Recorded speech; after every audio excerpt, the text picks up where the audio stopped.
ونتوكل عليه، ونعوذ بالله من شرور أنفسنا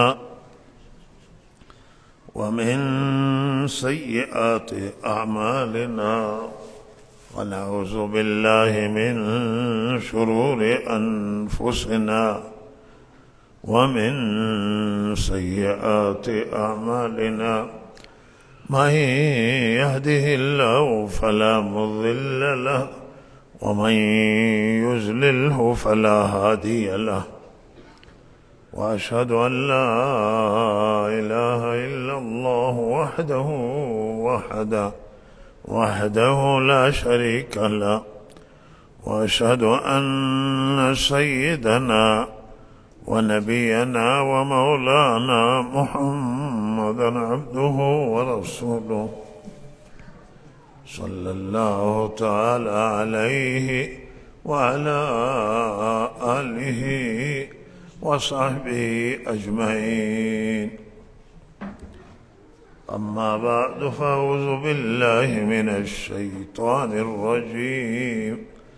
بسم الله الرحمن الرحيم. شهر رمضان الذي أنزل فيه القرآن هدى للناس وبينات من الهدى والفرقان، فمن شهد منكم الشهر فليصم. بسیار خوشحالم که الله تعالی با لطف و فضلش امشب توفیق عنایت کرد که همه ما جمع حاضر در مسجد خلفای راشدین این روستای خواجه مشک که یکی از روستاهای مرکزی این منطقه هست شرکت کنیم، همه ما در این محفل و مجلس نورانی که در این هم الحمدلله طبقات مختلف شرکت کردن، هم علمای گرامی هستند و خصوصا عزیزمون جناب حافظ محمد علی که اینجا درس داره و ارتباط داره با این مردم و صحبت اول همیشون کردن، و جناب مهندس فشنگ نماینده اسبق این منطقه که واقعا یکی از نماینده های دلسوز و زحمتکش بود، زحمت کشید خیلی، هم امشب اینجا تشریف دارند، و جناب سردار بشیر احمد ریگی که یکی از ریش سفیدان متدین و دلسوز هست برای مردم، هم حضور دارن اینجا تو این مجلس، اگر نیستن به هر جز شرکای مجلسن ولی کمی کسالت دارن و دعا کنید الله تعالی کسالت ایشون برطرف بکنه و شفای عاجل و کامل عنایت کنه.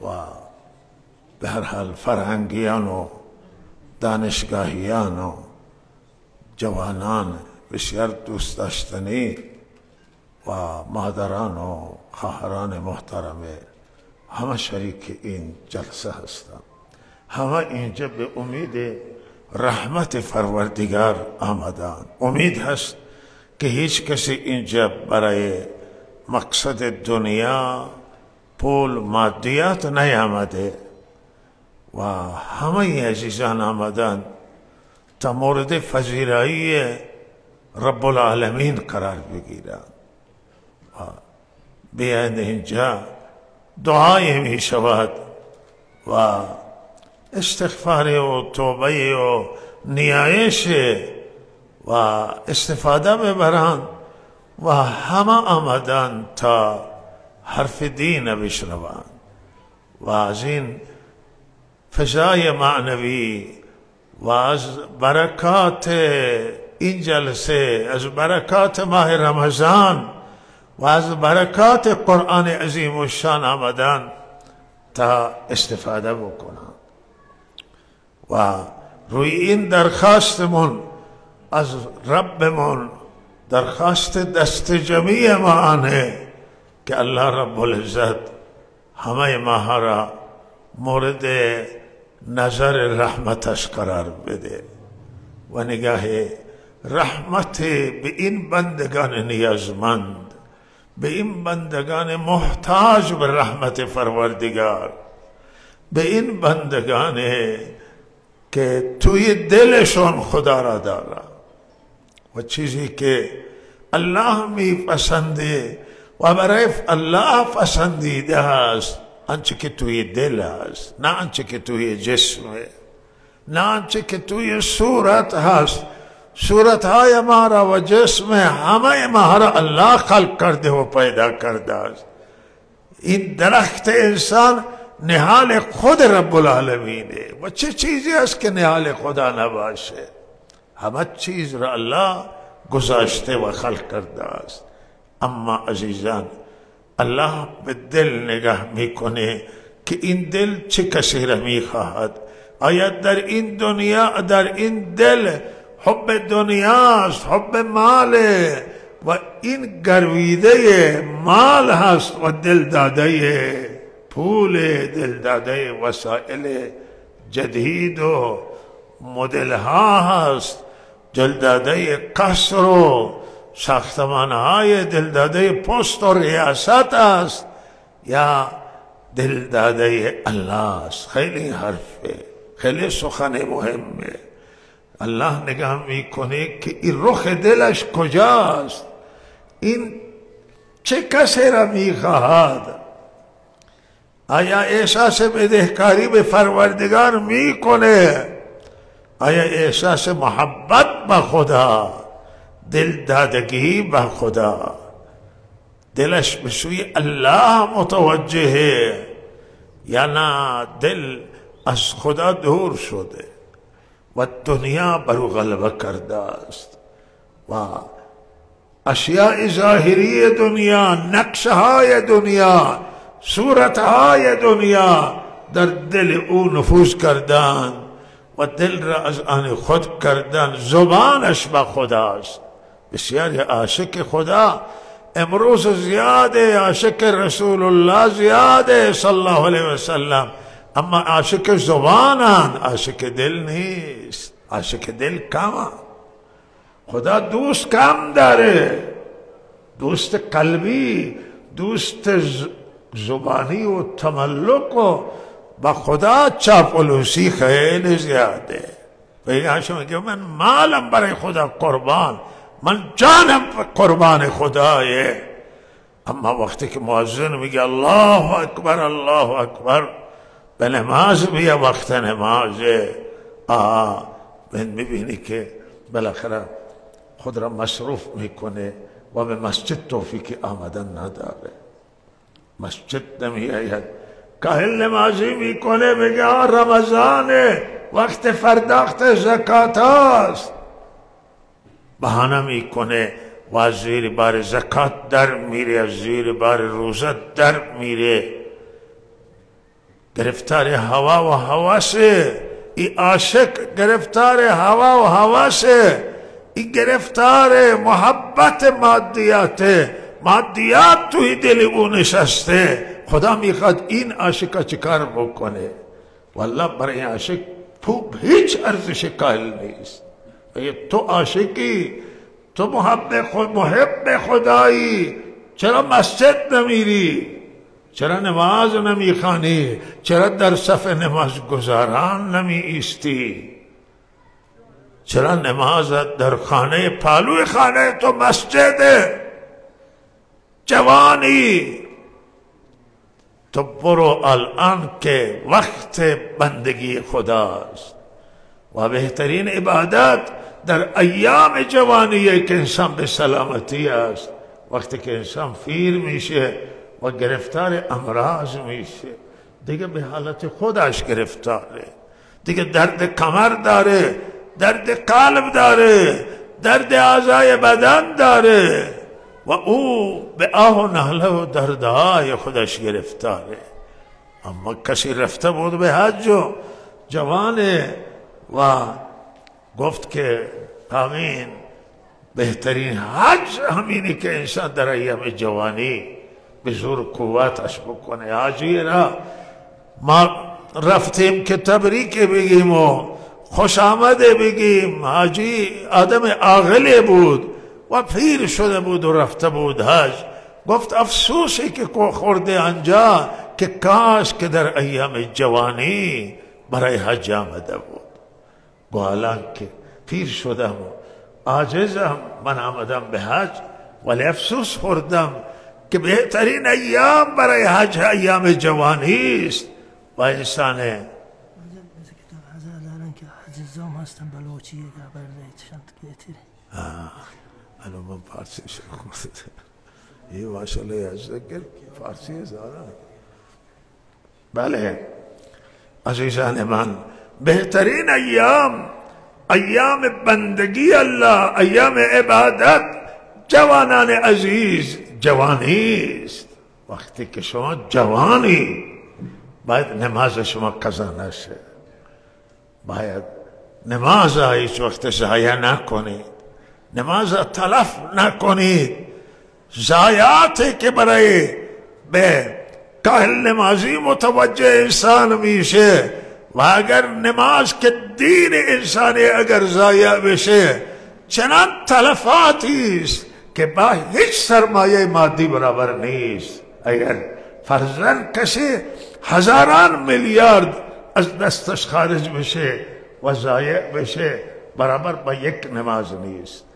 این ضایعات است، ضایعات دنیا، تلفات دنیا تلفات است. نقصان دنیا نقصانه ولی قابل جبرانه، ولی دین اگر نقصان بشه قابل جبران نیست. عزیزان من، اگر زکات ندادید چنان ضایعات پیش میاد، چون رکن دینه، اساس دینه، پایه دینه، چنان ضایعات پیش میآید که اگر همین کوه خواجمش که همه طلا بشه و جواهر رو از دست کسی بره، صاحبش بره، متضرر میشه. ولی عزیزان من، ضرر دنیا قابل جبرانه، خساره دنیا قابل جبرانه، ولی خسارات دین قابل جبران نیست. این که رفت دیگر رفت و ضایع شد و در دین انسان ضربه وارد میشه اگر خدا را ناراض بکنه. سروران گرامی، چنان ضایعاته که اگر همه عالم و جهان از شما ناراض بشه قابل جبران هست، قابل تدارک. ولی اگر الله را ناراض کردید، خدایا نکرده الله ناراض بشه، این قابل جبران نیست.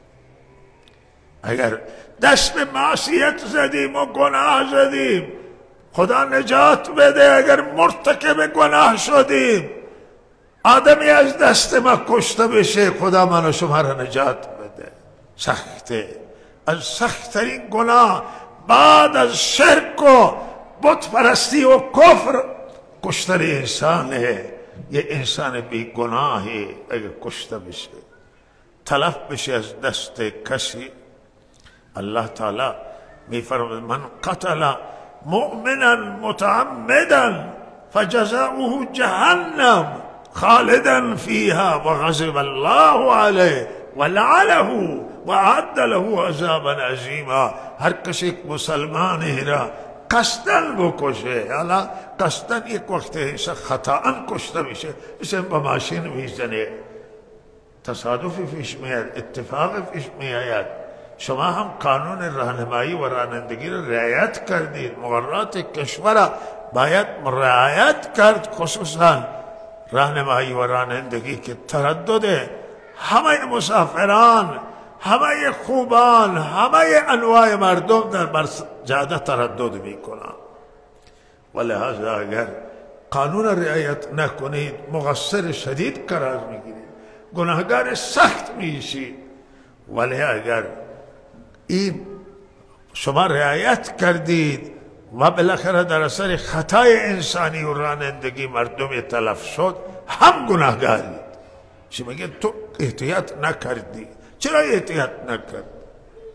اما گاهی قتل خطا تفنگ را کسی تمیز میکنه یا خیال میکنه که خالیه، هم ماشاش را میچکانه و او آتش میگی انسان کشت. این قتل خطایه. قتل خطا یعنی قتلی که کشاش نداره، کسی را کشاش نمیکنه میگه قتل، ولی گناهه. میگه چرا بی احتیاطی کردی؟ 2 ماه روزه برای قتل خطا، 2 ماه روزه. اینه که با ماشین طلب میشم 2 ماه روزه. و من متاسفانه مقصر ماییم که ملت ما هیچ اطلاعی نداره. اینه که قتل خطا انجام میده 2 ماه روزه نمیگیره. 2 ماه باید روزه بگیره، پیا پی روزه بگیره. و این بخاطر تنبیه گناهه. دیهش میگیرن، دیه داره، جریمه داره. برای آنه که یه آدمی را تلف کرده، سبب تلف شده، سبب به احتیاطی این شده، سبب کوتاهی این شده.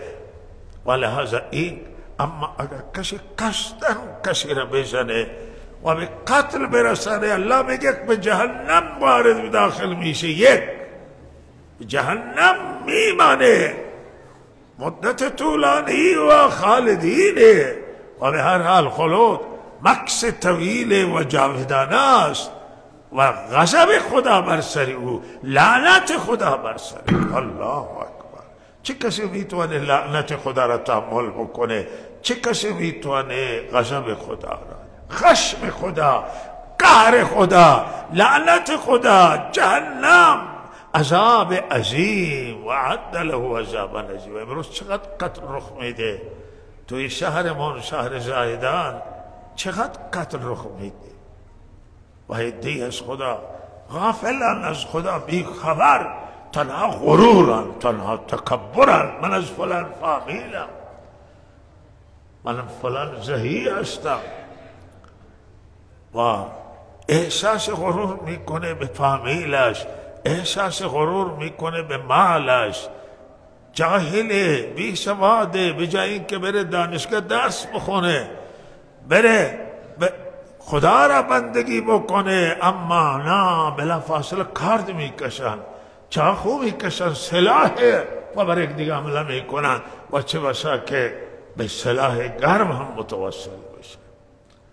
و لحظه این چندین نفر توی همین زندان حالا در اثر قتل زندانان و خویشاوندانشان دنبالن به رضایتن و آزادی اونا هستن و هر چه زاری میکنن طرف درد داره و او میگه من کشاسه میخواهم و آنجا که میرن دیگه او غرور از دلشون برطرف میشه، سرشون به سنگ میخوره و الان پشیمان میشن و پشیمانی فایده نداره و چنان خانواده های فرزندانشون مرتکب قتل میشن که قدرت دیگر را ندارن و در شرایط حاضر هیچ فامیلی حاضر نیست توی منطقه که دیه بده و پول بده. فامیل به هر کسی قتل کرده خودش جواب بده که گفته بره آدمی بکشه و حکم داره.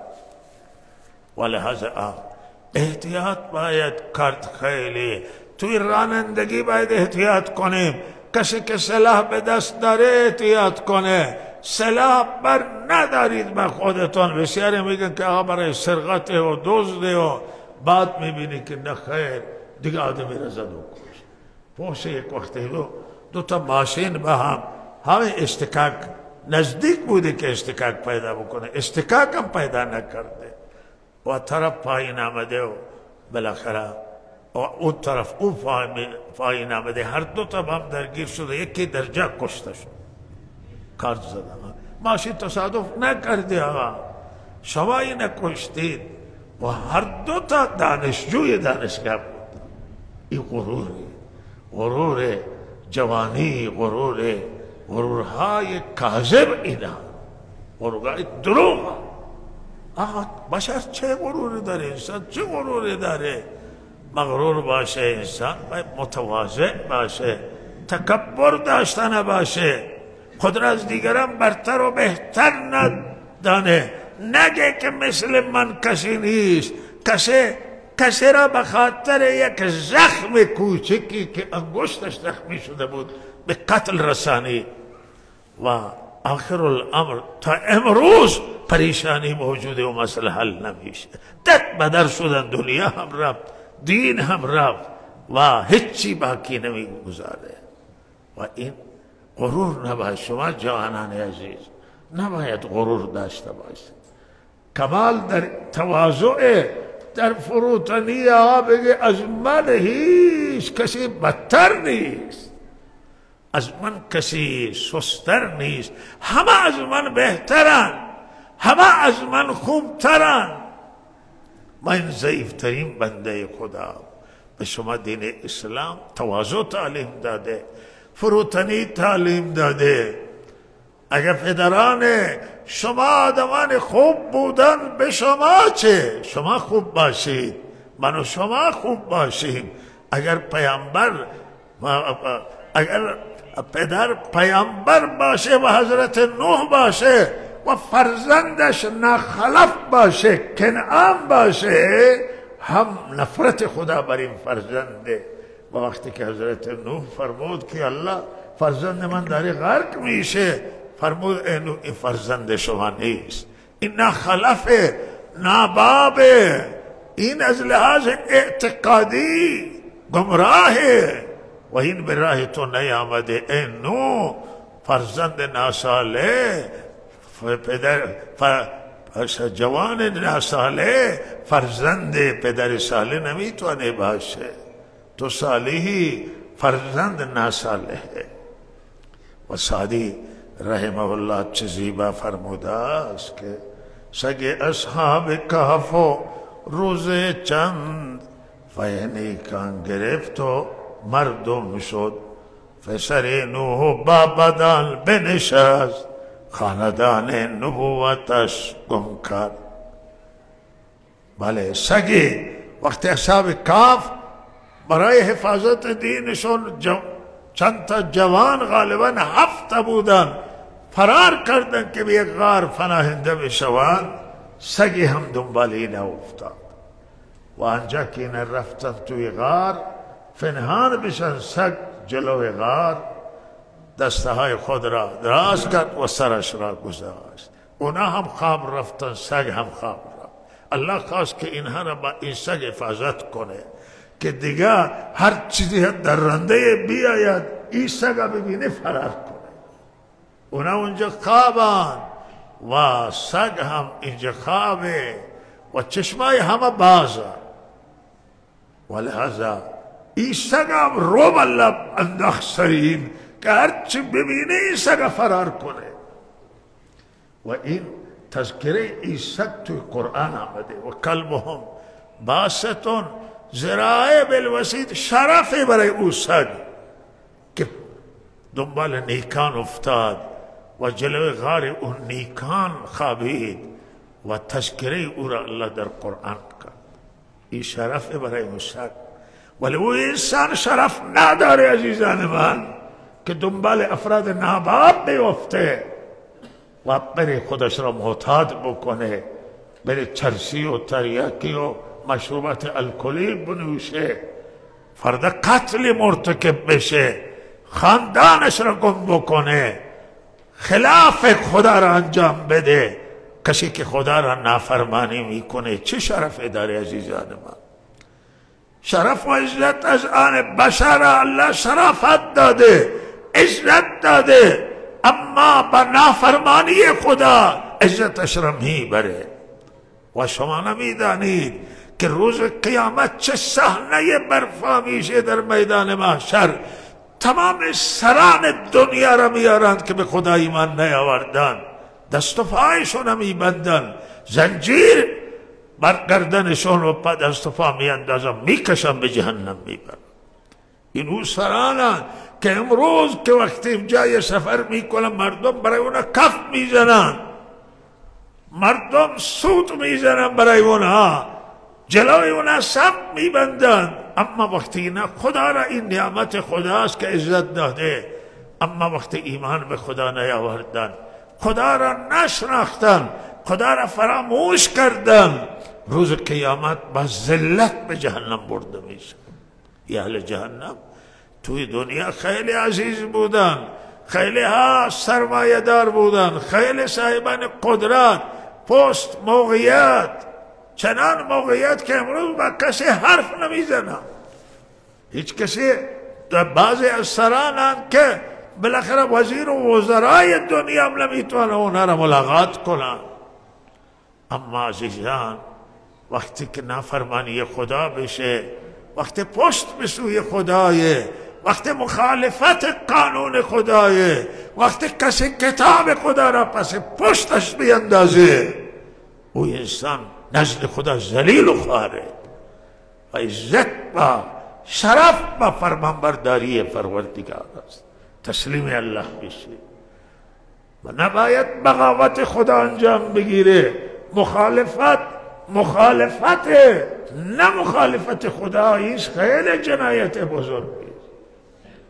شما تو یک مملکت زندگی میکنید، قانونش را رعایت میکنید، قانون بشر اگر نادیده بگیرید بالاخره مؤاخذه داره، تبعات داره، پیگر داره. ولی صاحبان مملکت میگن که آقا شما چرا قانون ما رعایت نکردی؟ و اینجا که ما زندگی میکنیم به هر همه ما التزام کردیم که قانون بالاخره کشور را مراعات کنیم، از قانون رانمایی و رانندگی تا دیگر قوانین هست. ولی قانون خدا را کسی بشکنه چه؟ قانون خدا را نادیده بگیره. الله نماز فرض کرده، الله از ما میخواد هر وقت نماز ندا میآید که نماز برپا بدارید. اقیموا الصلاة. جوانان عزیز من، مادران و خواهران محترم، نماز نماز نماز. آخری کلمات رحمت للعالمین، سید المرسلین، امام النبیین که سیدنا علی رضی الله تعالی عنہ روایت می کند، در مسند احمدی حدیث موجود است که سیدنا علی رضی الله تعالی عنہ فرمودن که تو قلم و کاغذ بیار که من وصیت نوشته کنم. میگم من که نگاه کردم تا آن حضرت آخری لحظات زندگیه و اثر آن حضرت سخته. من گفتم که من برم قلم و کاغذ تهیه کنم بیارم، آن حضرت وفات کنم پشت سر. و لحاظا من گفتم یا رسول الله شما بفرما، من یادداشت میکنم. فرمودن که میخواستم در رابطه گفتم من یاد میکنم یا رسول الله، شما بفرمایید. گفتم میخواستم در رابطه با نماز وصیت کنم. آخری وصیت آن حضرت در رابطه با نماز و تاکید کردن در رابطه با غلام و کنیز و زیر دستان و گویا توصیه در رابطه با کارگر، در رابطه با کسی که زحمت میکشه، بیل میزنه، کلنگ میزنه، کار میکنه، چوپانه و چوپانی میکنه، سر مزرعه کار میکنه برای شما، کشاورز است، بنای، کارگره، و این باید مزدش داده بشه، حقش داده بشه. ناراضگی الله متوجه میشه به بنده که کار بکشه از مردم و حقوقش را پرداخت نکنه، کارگر سرگردان بکنه. و فرمودن قبل از این که عرق چهرش خشک میشه حق و حقوق او داده بشه. لحظه این قانون رب العالمینه.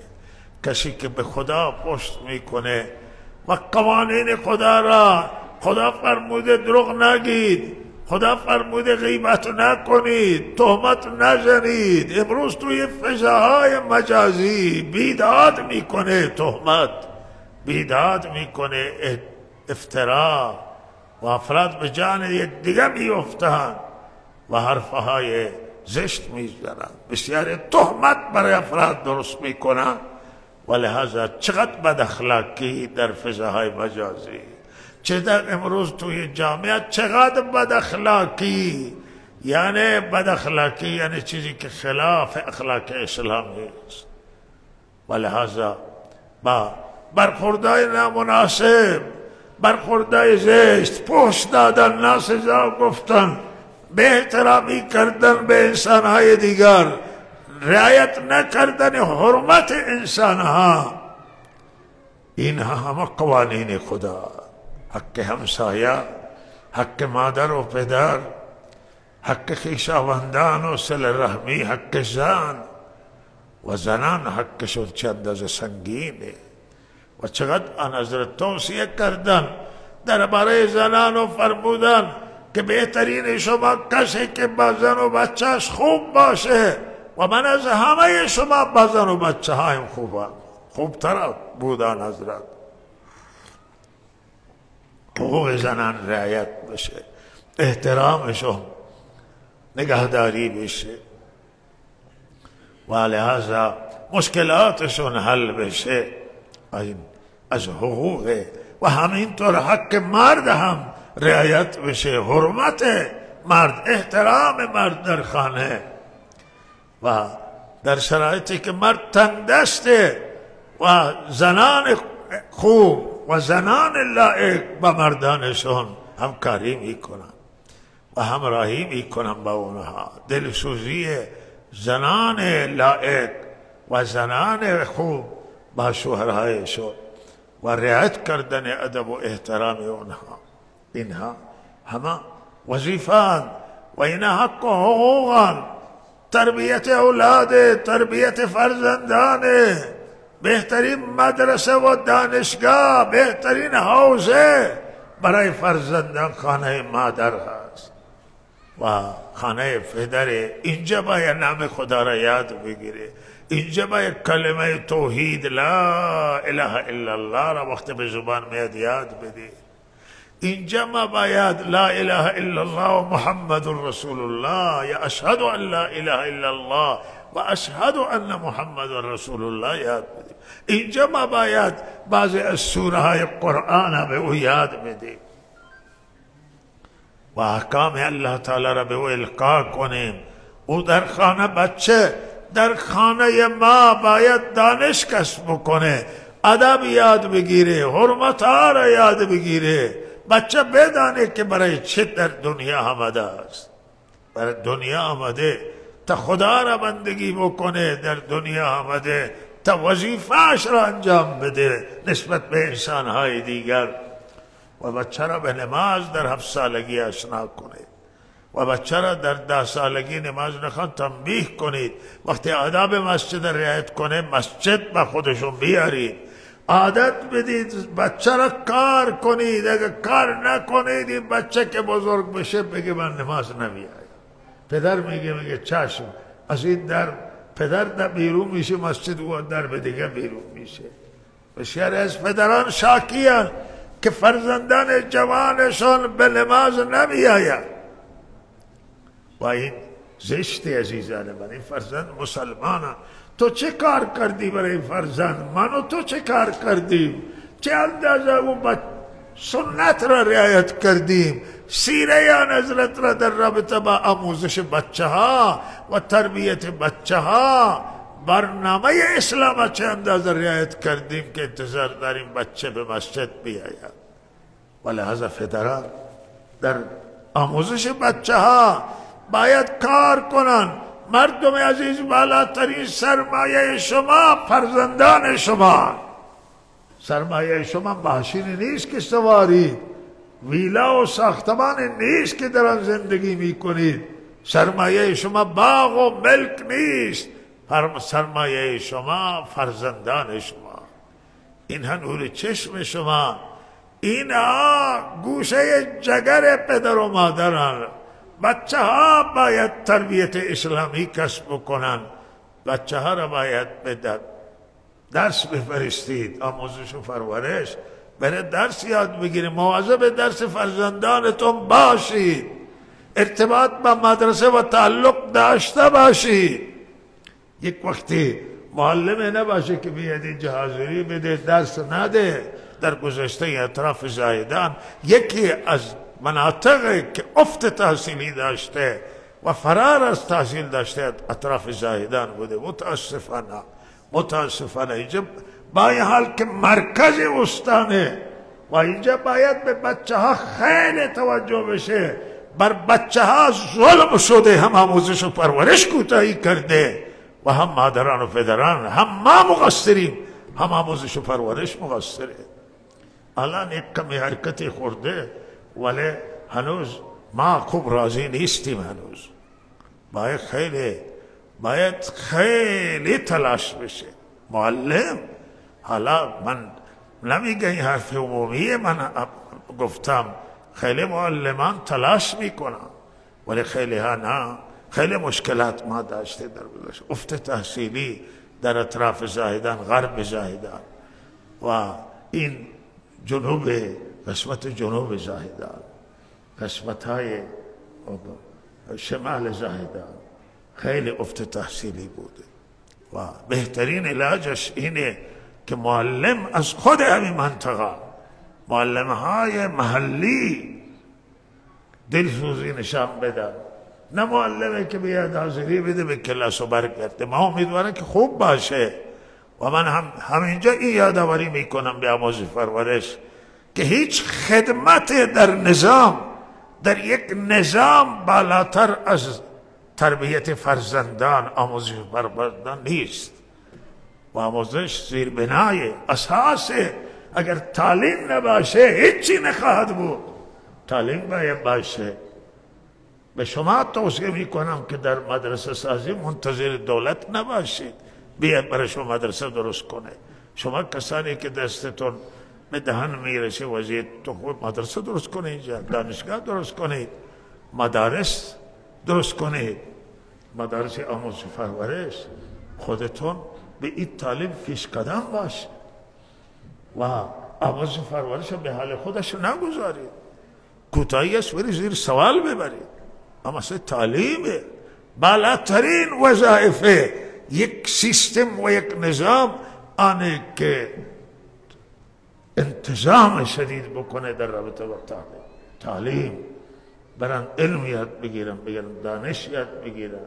دانش های دینی وظیفه علما هست و دولت هم هست یک حد و دانش های روز، دانش های عصریه، دانشگاهی، این وظیفه حاکمیت و نظام و مردمه. مادر و پدرم مقصرن، ما هم مقصریم در رابطه فرزندانمون، کوتاهی کردیم. جامعه ما مقصره. مادران، پدران باید مواظب باشه که این فرزندانشون و این نسل آینده بی سواد نشه. وظیفه ماست که ما نباید اجازه بدیم که نسل آینده بیدین بشه. پیرمردان بمیرن، پدران بمیرن و فرزندان راه مسجد بلد نیست. امروز یه جلسه داشتیم توی اوضاع، همین مذاکرات گزارش دادن. یک گفته مسجد امام اشرا یکی از اساتید سوال کرده که شما مقتدیه؟ گفت من مقتدی ندارم. مقتدی های ما گفت که پیرمرده بودن که مردن دیگه جوان به نماز نمی آیند، فرزندانشون نمی آیند. این پدری که فرزندش راه خدا را ویل بکنه، این پدر فرزند نداشته، این بی اولاد بوده. کسی اولاد داره عزیزان من که اولادش راه خدا را ویل نکنن، راه قرآن را ویل نکنن، راه دین را ویل نکنن. پدر که وقتی فوت میکنه فرزندان باید خدا را نگهداری بکنن، رابطهشون با الله برقرار کنن، رابطهشون با خویشاوندان پدر و مادر برقرار کنن. جز حقوق پدره و صله رحمی داشته باشن. بالاخره اون نام پدر را زنده کنن، نام نیک پدر باقی بمانه.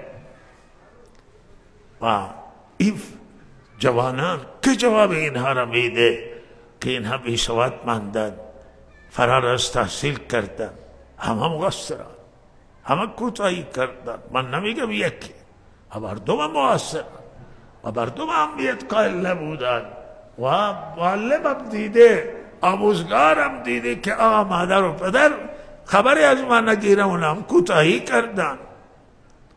و منم از آموزش پرورش میخواهم که توجه کنه به تعلیم فرزندان و به هر حال مهمه. تو حاشیه زایدان چقدر مشکلات موجوده، خیلی مشکل موجوده و این مرکزی استانه و به هر حال باید در کل استان برنامه ریزی شدید بشه، برنامه ریزی بشه، توجه بکنن، از خود مردم منطقه کار بگیرن، خود محلی ها را بیارن که شایستگی دارن استخدام بکنن و که اونجا ماندگار باشن. محلی ها اگر کوتاهی بکنن در امر تعلیم، پیش خدا مسئولیت سنگینی دارن و نباید این طور باشه. عزیزان من، نباید این طور باشه. این عرض می کنم که این همه جوانان عزیز ما، جوانان بسیار گرامی ما، از قرآن بیخبرند. حالا شاید اگر این جمع بنده یک نابینای به من زنگ زد و من از دیر او را گفته که تو قرآن حفظ بکن و او چندین هزار شماره را یاد دار. بله، من گفتم که تو اینقدر حافظه الله تعالی نسبت نزدیک به بنده داره، گفتم که تو این حافظه را الله داده، اینقدر حافظه قویه. عجیبی که همین نبینا بعضی حافظه شو، بعضی کامپیوتر ها. گفتم تو قرآن چرا حفظ نکردی؟ همین چند رو پیش ازی چند وقت زنگ من گفتم تو قرآن یاد نه، چند شماره؟ گفت که من خیلی رقمی بالایی. گفت که من اگر بگم برای شما باور کردنی نیست، ولی واقعا او حفظ داره. و گفت که تو قرآن، گفت که من میام برای از من امتحان بکن. قرآن هم حفظ کردم. خدا را شکر. قرآن برای خیلی ساده حفظ کردنش، او که چندین هزار شماره را و مال یک نفری اگر دو سه تا شماره حفظ داره و قرآن خیلی راحت تر میتونه. گفت من میام، من گفتم خوبه تو بیا تو من تو را آزمایش کنم، امتحان کنم. اگر تو بلد بودی، گفت ها فلانی، اگر همین کشور ایران یک سندی بکنم و به شما تحویل بدن که مال شما، قرآن برای شما از این بالاتره.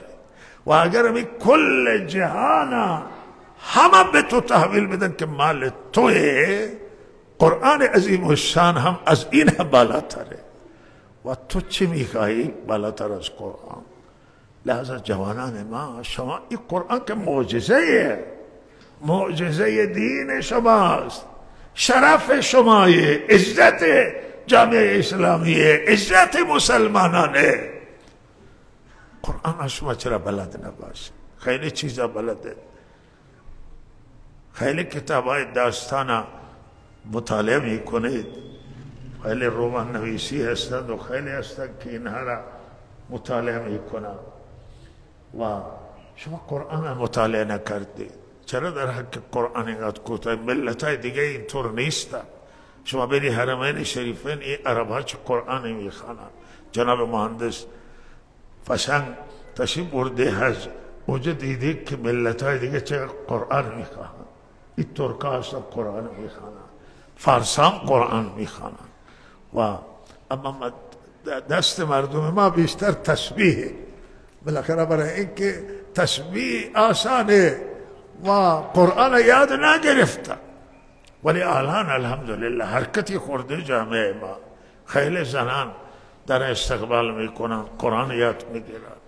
شما خواهران قرآن یاد بگیرید و این هر روستای انشاءالله مدرسه دولتی آموزش پرورش هم بسازید و پالو مکتبی هم بسازید که در این مکتب احکام یاد بگیرن، قرآن یاد بگیرن، دینشون یاد بگیرن و این خیلی مهمه. خواهران باید همت کنن و خواهران قرآن یاد بدن. دین یاد بده و خواهران همت کنن و خواهران دعوت بدن به دین، بیارن با دین نزدیک کنن. دین عزت من و شمایه، دین شرف من و شمایه، تقوا شرف من و شماست، قرآن شرف من و شما. و حدیث حضرت رسول صلی اللہ علیہ وسلم تعلیم عن حضرت شرف و عزت برای من و شما. و لحظه عزیزای خیلی مهمه. جوانان عزیز، ما باید برنامه ریزی بکنیم. شما باید پیگیر باشید، قرآن یاد بگیرید. قرآن سرمایه بزرگه، سرمایه عظیمه. گاهی بعضی جوانان چنان قرآن تلاوت میکنن، بر قرآن کار کردن که انسان لذت میبری از تلاوتش. شما جوانان هیچ کاری نداره، هیچ زحمتی نداره، خیلی آسانه. همه تون نیت کنید که انشالله قرآن شما یاد بگیرید. و حیف است، واقعا این دغدغه بنده است. واقعا من نگرانم و خیلی پریشانم اینکه جوانان ما کمتر مساجد، مثلا 5 وقت، الحمدلله امشب رونق جلسه با جوانان. و بالاخره افتخار است برای ما که شما دیندار باشید، متدین باشید، خدا را داشته باشید، محمد رسول الله را داشته باشید، دین اسلام را داشته باشید. دین اسلام دشمن داره، امروز قرآن دشمن داره. همین 1-2 روز تلاش کرده که یک جای قرآن آتش بدن، ولی به حمله جوانان دفع شد تو یکی از کشورهای اروپایی. قرآن دشمن داره، خدا دشمن داره، حضرت رسول دشمن داره و دشمنان رسول، خدا و رسول مخالفان خدا و رسول. شما دوستان خدا و رسول باشید.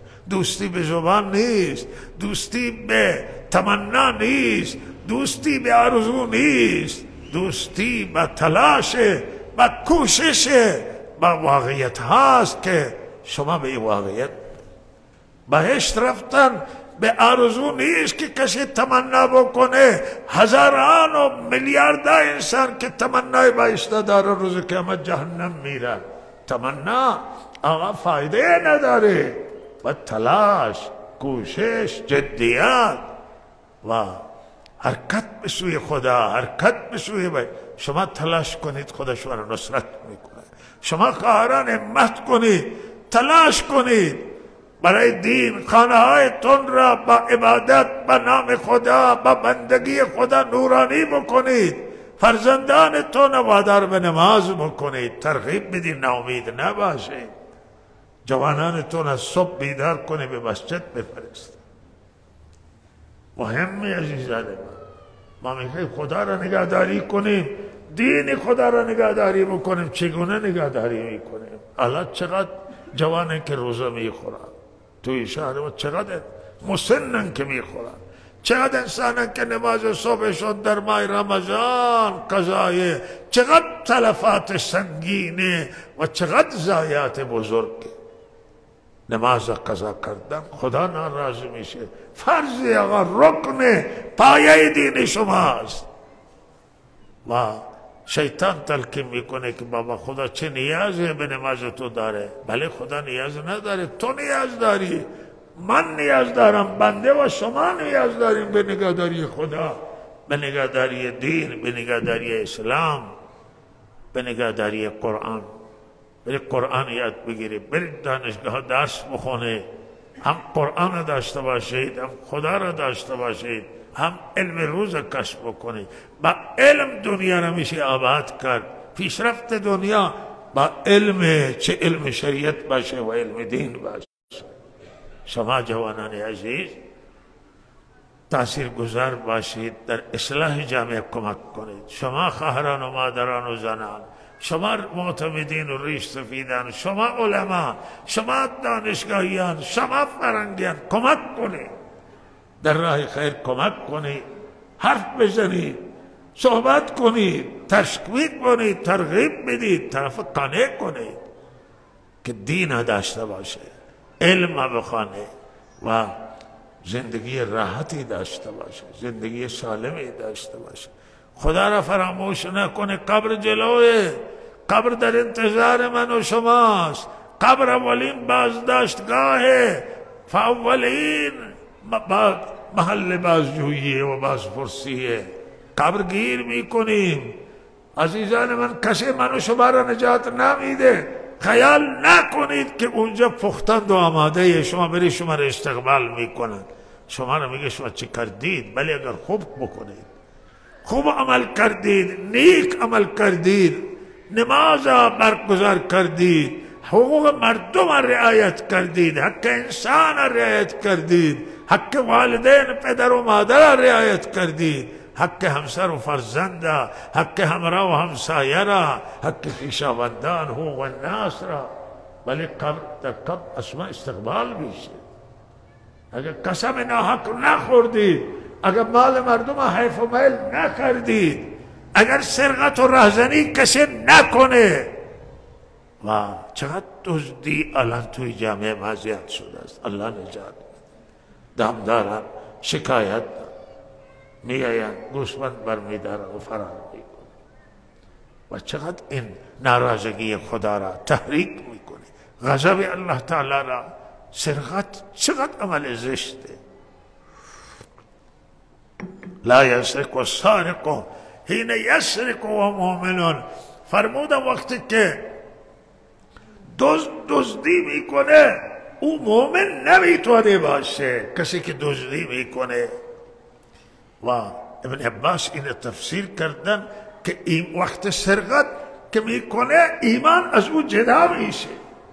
ولا یزنی الزانی حین یزنی و هو مؤمنون. کسی که دست به عمل بی عفتی و زنا میزنه او مؤمن نمیتونه. آن حضرت فرمودن باشه. ابن عباس این تفسیر کردن که اگر جلوتر در دل و ایمان باشه، وقتی به رو می آوره به زنا و میخواد عمل زنا را انجام بده، ایمان او را ویل میکنه و ایمان از او جدا میشه. و کسی که فرمودن بچافه و وقتی میچافه و مردم نگاه میکنن دستشو به او نمیرسه، مال مردم میبره، فرمود او مؤمن نمیتونه باشه.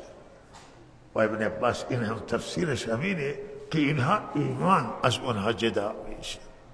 الله من شما را نجات بده. اینها عمل زشتن، اینها خلاف اسلامن، خلاف اخلاقن، اخلاقیاتن در تمام فرهنگا. اینها مای سرزنشان و زشت بعد و دین اسلام اینها را خیلی بد گفته است. صداقت، امانت داریه، اینها هم باید رعایت بشه. اب مجموعه دین نام یک کلمه نیست. دین یک مجموعه که از ایمان و از عمل کرد و احکام و از اخلاق و از آداب معاشرت و همزیستی، زندگی مسالمت آمیز، زندگی صحیح، برابر حقوق الله و حقوق الناس. دین نام یک مجموعه. دین یک ارث شناسنامه نیست که کسی پدرش مسلمان بوده مسلمان بشه، فامیلش مسلمانه او بشه مسلمان. نه، دین یک واقعیت، یک حقیقت هست. تا این حقیقت توی زندگی شما نیاید دیندار نمیشه. 1000 بار بگه که من دیندارم، نه، با عمل دیندار میشه. دین آقا نام عمله. دین یک مجموعه فراگیره و لحاظا تو اینه که رعایت کنید میشه دیندار. و لحاظا دین حیاتی و مهم. دین محکم بگیرید، مضبوط بگیرید، از گناه پرهیز کنید، از گناه دوری کنید. و عزیزان من، این ماه رمضان فرصت و در حال گذر هست و زیاد از ماه رمضان نمانده چیزه. و لحاظا این ماهیش که انسان خودش را شستشو بکنه، خودش را بسازه و جبران گذشته را بکنه. دعا قبوله. در روزه هستید، در حالت روزه دعا را قبول میکنه. شبان روز وعده رسیده که دعای الله قبول میکنه. موقع سحر دعا قبول میشه. و انشاءالله به دعا و به عمل توجه بکنیم. الله تعالی من و شما را توفیق عمل عنایت کنه. و به همین جملات چند اکتفا می کنم. حرف زیاد اگر عمل نشه فایده نداره. و اگر شما تصمیم بگیرید که در خود تغییر بیارید، بنده تصمیم بگیرم که تغییر بیارم، اون مادر و خواهر منم تصمیم بگیره، دختران من که تغییر بیاورند، این صحیح و درسته. باید زندگی را عوض کرد. باید خواهران، برادران همه توجه داشته باشید که سرمایه ماندگار و سرمایه دائم هدایت هست. و این دنیا نه، لباس دنیای، طلا و جواهر دنیای، پول و مال دنیای ناپایداره. امروز هست و فردا نیست. و حافظ من همین گفتم، حافظ گفت اگه همه ایران به تو بدن، سند کنم به تو بدن، این نعمت ناپایداره. ولی قرآن نعمت پایداره. هم توی دنیا هم رایی میکنه هم آخرت. ولهذا به نعمت پایدار بچسبید. اون نعمتی که روزی که میرویم همه چیز میمانه ولی دین همراهی میکنه. توی قبر همراهه. و مایه روشنی قبر، مایه روشنی دل در دنیا، مایه روشنی چهره در آخرت و رضامندی الله و جنت فردوس میشه. و انشاءالله همایتون آماده اید که نماز بخونید. ماشاءالله ماشاءالله ماشاءالله. شما ماشاءالله لشکری خدایی. اگر شما مصمم باشید در راه الله، همین اندازه افراد دیگر شما میتونید متاثر کنید. بری از خرابه ها بازی را در بیاییم، معتاده ها را باید کمک کرد کسی گرفتار دامه اعتیاده. و به مراکزی که اونجا ترک اعتیاد میشه، به اونجا باید اینها را برد. والدین اینها رها نکنن، عزیزان اینها ویل نکنن. و اونهایی که معتاد نیستن ولی به نماز علاقه ندارن، به دین علاقه ندارن، شما باید کوشش کنید و همکاری کنید. اینا را بیارید مسجد. خودتون جوان مسجدی بشه، یک نماز جمعه از شما قضا نشه، یک نماز صبح از شما قضا نشه، 5 وقت نماز قضا نکنید. انشاءالله شما تاثیرگذار باشید در میان جوانان، در میان همه مردم. کار دین کار علما نیست که مردم تنها بگن، کار جماعت تبلیغی تنها نیست، کار همه است. همه ماموریت دارن و زنان هم ماموریتشون همینه، مسئولیتشون که در میان جامعه زنان کار کنن، اونها را به دین ترغیب بدن، اونها را به فکر آخرت بیندازن. و این چیزی که خدا دوست داره، خدا محبوب داره. خدا تعالی یک لحظه میتونه همه جهان هدایت کنه، ولی این هدایت الله تعالی نمیخواد. هدایت میخواد که وسیله شما بشه. شما برید تلاش کنید. او هدایت ارزش نداره که آقای خدا با قدرتش بکنه. خدا با قدرت عمل نمیکنه. و خدا میگه که خود قدرت عمل بکنه، شما را هیچ ثوابی به دستش من و شما نمیفته. این میدان الله به شما داده. میگه بندگان من، بندگان صالح من، نگذارن که زمین مردم فاسد میکنن. حالا زمین خدا فاسده، باران نمیبارد، زلزله، رانش، سیلاب، زمین گناه فاسد کرده. و هر گناهی که انجام میگیره لطمه به زمین وارد. این زمین خدا صالح آفریده، ولی توی زمین چقدر گناه میشه. این سرقت‌ها، این رهزنی ها، این جنایات، این جرم، این منکرات زمین از فاسد میکنه، از بین میبرد. زندگی را بر زمین دشوار میکنه. و زندگی زبان راحته که بندگی الله انجام بگیره، سجده انجام بگیره، طاعت انجام بگیره، نیکی انجام بگیره، بندگی انجام بگیره، قرآن خوانده بشه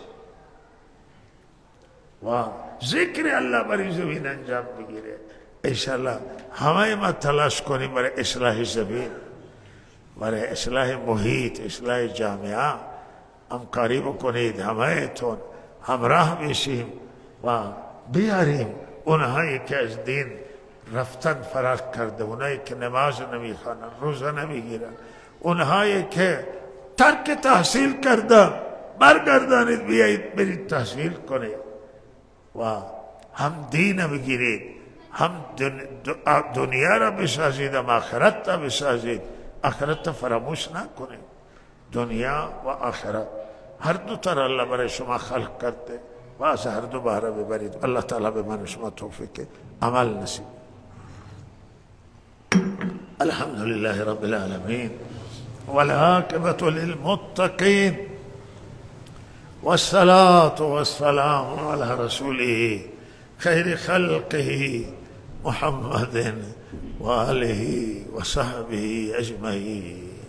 پروردگارا ربا ای خدای عظیم، چه زیبا پروردگاری، بنازیم به تو که این همه زیبایی های دنیا را تو آفریدی.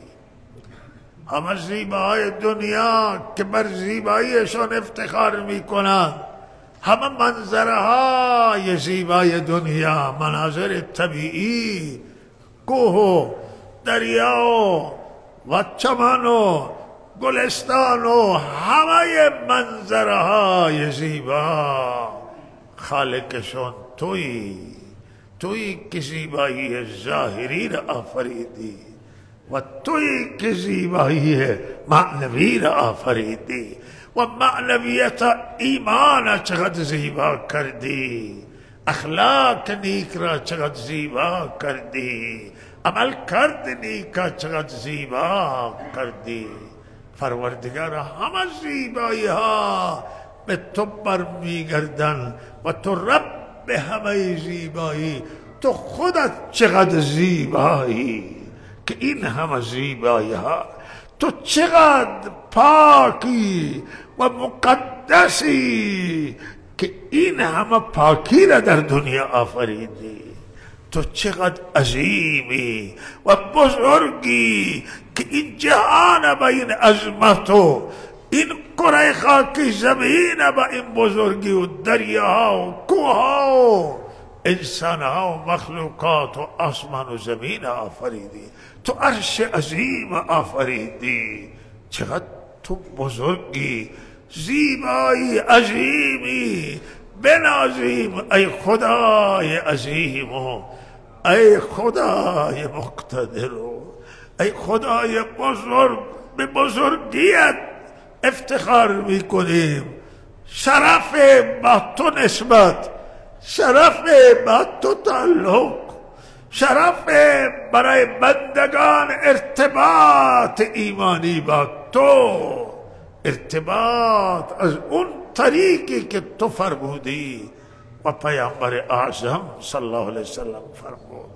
درخواست داریم از این محفل ما بهترین درود و صلات و سلام را به رحمت للعالمین، به امام النبی، این پیامبر مهربان، این پیامبر دلسوز، این پیامبر که راحت خودش را و صحابه کرام را و اهل و فرزندانش را برای ساختنی امت قربانی کرد و خودش رفت از دنیا و راحت طلبی را اختیار نکرد و راحت ندید و همه وقت در تلاش و در جستجو در اله العالمین و فداکاری برای نجات جهانیان بود.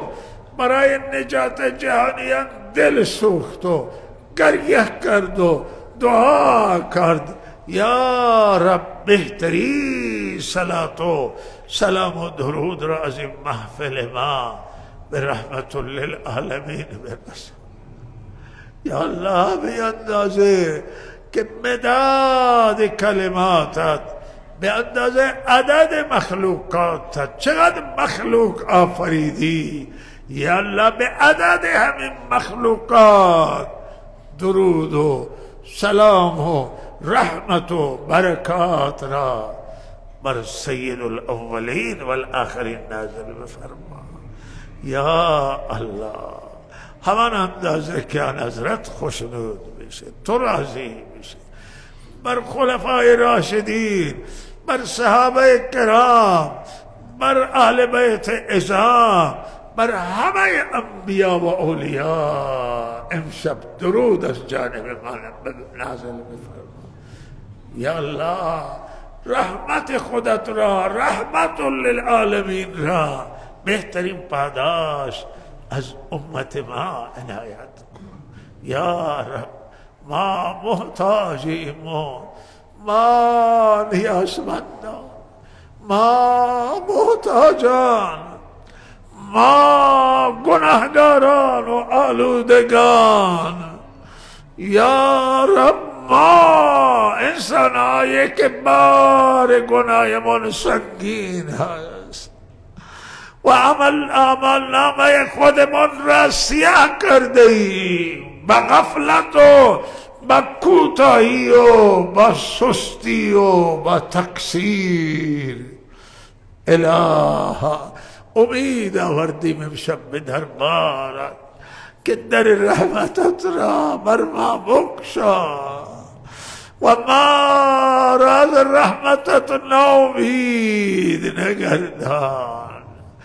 یا الله، را ناامید از رحمتت شیطانه.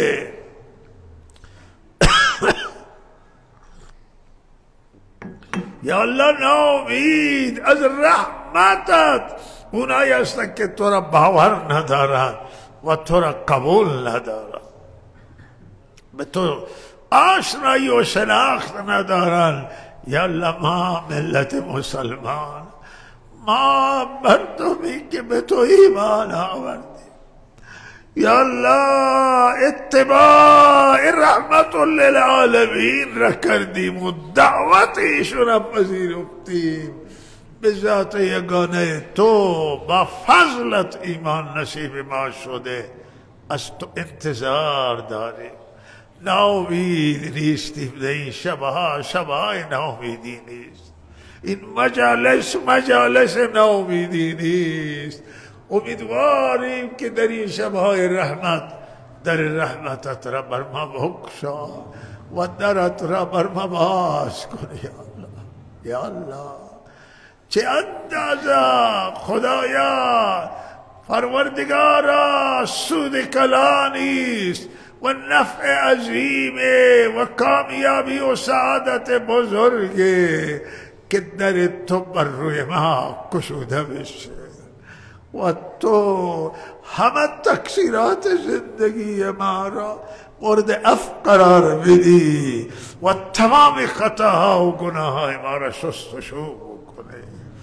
و یا رب، چقدر سود بزرگه و نفع بزرگه که رضایت تو به دست بیاید و جنت فردوس به دست بیاید و تو بفرمایی که من از شما راضیم. یا رب، یا رب، این سرمایه با هیچ سرمایه برابر نیست. تو به بزرگیت سرمایه خوشنودی و رضامندی، سرمایه جنت فردوس به ما نصیب بفرما. یا الله، یا رب، این شبها شبهای رحمت، شبهای العالمین مغفرت، شبهای آزادی گردن از آتش جهنم، شبهای بذل و جود، شبهای عطا و احسان. یا محسن، یا محسن، ای نیکوکار، ای خدای کریم و ای ارحم الراحمین، ای غفار، یا غفار، یا تواب الرحیم، توبه های ما را قبول بفرما و توبه های ما را نصوح بگردان و توبه های ما را خالصانه بگردان. جوانان ما را توفیق توبه بده، زنان جامعه ما را توفیق توبه عنایت فرما، طبقات مختلف ما را توفیق توبه و برگردان. تمام دانشجویان عزیز ما را که سرمایه مال و دانشگاهی ما را یا الله توفیق برگزاری نماز و سحرخیزی عنایت فرما. یا الله مردم ما را در مردم ما را سحرخیز شب بیدار بگردان، در زنان در مردان، او شیر زنان و شیر مردان که شبها عبادت کنند، قرآن بخوانند و تو را ذکر کنند و با تو در ارتباط و تماس باشند به وجود بیاد. یا الله تحولات در دانشگاه های ما، تحولات در حوزه ها و مکاتب و مدارس آموزش و پرورش و دینی، تحولات معنوی بیاور. یا رب یا الله تو چقدر کریمی، چقدر تو مهربانی، بنازیم به رحمتت، بنازیم به مهربانیت، بنازیم که ارحم الراحمین. چه خدای کریمی و چه خدای مهربانی داری. یا رب کوتاهی از ما بوده و تقصیر از ماست و اگر ما صادقانه به سوی تو می آمدیم تو را مهربان می یافتیم و تو را غفور رحیم می یافتیم. پروردگار من اصلاح اور هدایت کن جامعه ما را از فسق و از فساد و از گناه رهایی عنایت کن. شر شیطان یا الله کوتاه کن و شیطان با ذلت و خاری از درمیان ما بیرون کن. یا الله شر نفس کوتاه کن. یا الله ما را به مسیر تقوا که حاصل روزه هست توفیق حرکت عنایت فرما. در هدایتمون بیفزا و هدایت ما را به درجه کمال برسان. یا الله یا الله تمام امراض جسمانی و تمام امراض روحانی را از جامعه ما بیرون کن. یا الله کرونا و آفتهای گوناگون و یا الله خشکسالی و قحط رحمت و قحط باران و قحطهای عمل و قحطهای تقوا و دیانت و قحطهای اله العالمین رزق و روزی و کساد معاش همه را یا الله بردار و برطرف فرما. یا رب یا رب اجابت فرما. یا رب قبول بفرما.